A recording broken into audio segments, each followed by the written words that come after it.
با فەرمێن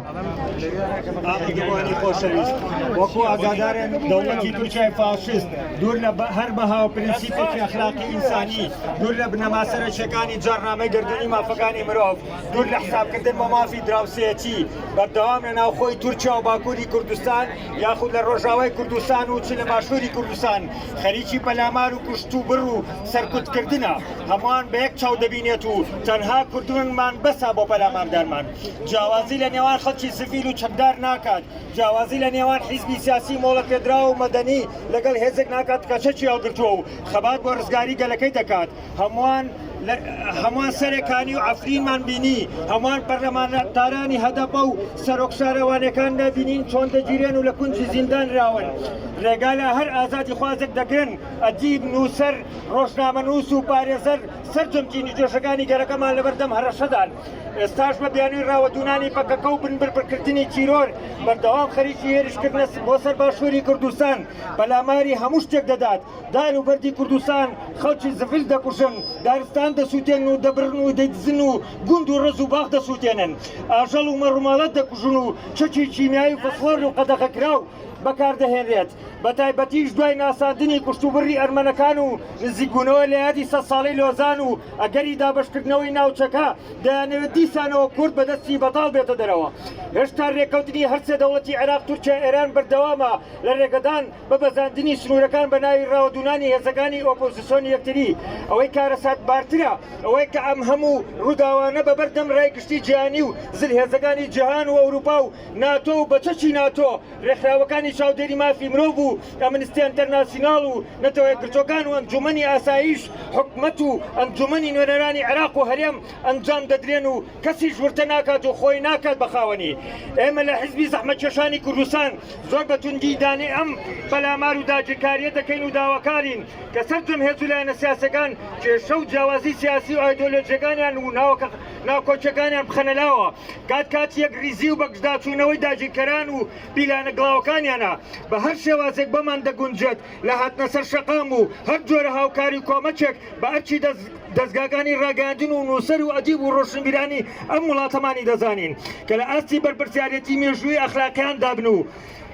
هەوڵ بدەن بە هەر شێوازێک بەیان دەکرێت هێرش و پەلاماری خەڵکانی سڤیل و سوتماکردنی خاک و برینەوەی درەخت و بەکارهێنانی چەکی قەدەغەکرا و کۆمەڵکوش بە دیکۆمەت بخەینە بەردەم ڕایگشتی و ڕسوای بکەین لە کۆتاییدا سەری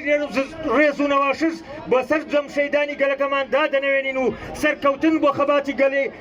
ڕەوای گەلەکەمان و گەریلاکارمان لە باشوور و باکووری وڵاتدا سپاس بۆ کاک بەختیار ئێستا ژووداری تەبگەری ئازادی لەلایەن مامۆستا ڕۆناک با فەرمێن سپاس بۆ هەموو لایەک دەستخۆشی لە هەموو لایەک بکەین بە بەشداریکردنتان لەم ڕێپێوانە شکای داگیر دەکات بەردەوام ئەم دەوڵەتە نەیشاردوێتەوە کە باشووری کوردستان بە بەشێک لە خاکی تورکیا دەبینێت و بە ڕسمی زۆر جاران ئەمەیان ڕاگەیاندووە ئەوان دەڵێن ئەبێت ئەم قوارەیە هەرێمی کوردستان لەناو ببین هەر ئەمڕۆژ پارتی و هێزی عێراقی پێشمەرگەیان ناردۆتە ناوچە سنوورەکان بۆ هاوکاری دەوڵەتی تورکیا هاوکات داواکارین لە هێزی پێشمەرگە نەکەونە ناو پلانە چەپەڵەکانی پارتی دیموکراتی کوردستان و تورکیاوە شەڕ لەگەڵ برای خۆتان نەکەن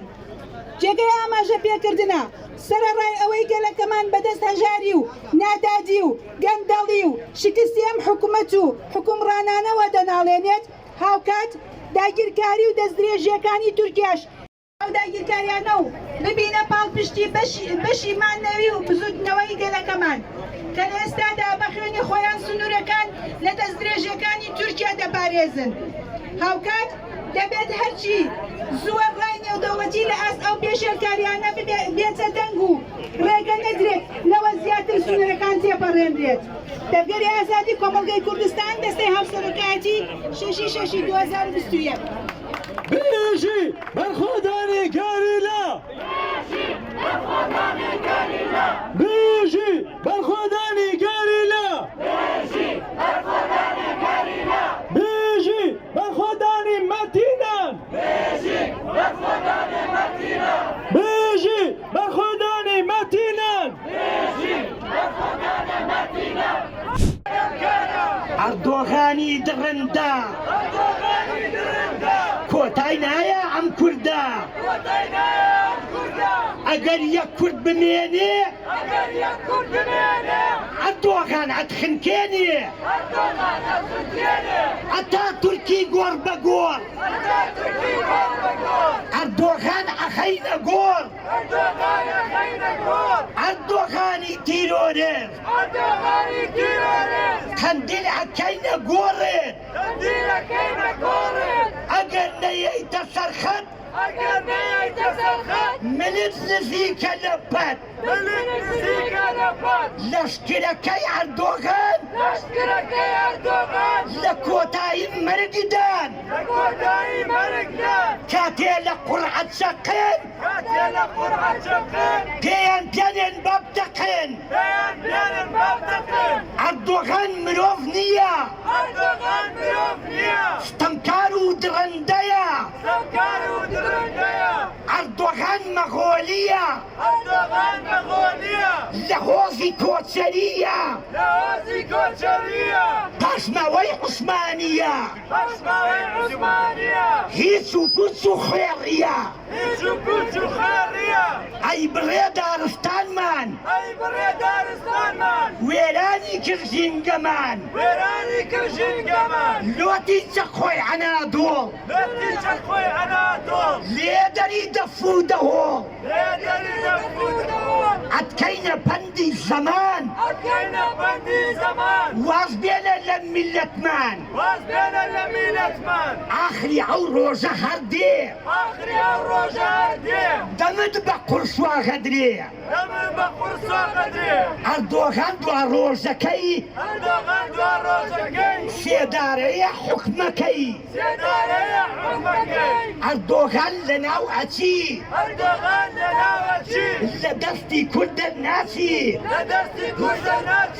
لە تۆڵەدا ئارامین کە تووڕە بووین بە زەبرین ڕۆژێک لە دنیا مابین ئەردۆغان ئەتۆپێنین نەوەی عوسمانی و تەتەر ئەردۆغانی جاشەکەر کورد هۆلاکۆ بەفێنە ئەردۆغان خۆتڕێنە نەوەی مەغۆل ئەردۆغان خۆ ناگری بۆ بەرخۆدان ئاسیای بچووک ئەنادۆڵ سۆڵی کە تورکی مەغۆل منغۆلیان نیشتیمانتە جێگای باو و باپیرتە بە نەفرەت بی ئەردۆغان کە خوا کردی لە شەیتان دۆزەخە دیوەخانێت جەهەنەمە زیندانێت تۆ کۆیلەی ئەمریکای یا چڵکەخۆری ڕووسیای ئەردۆغان حلفی ناتۆی یا خزمەتکاری وارشۆی وە کۆنتڕۆلی جۆکەری حاشا حازر زۆر کەری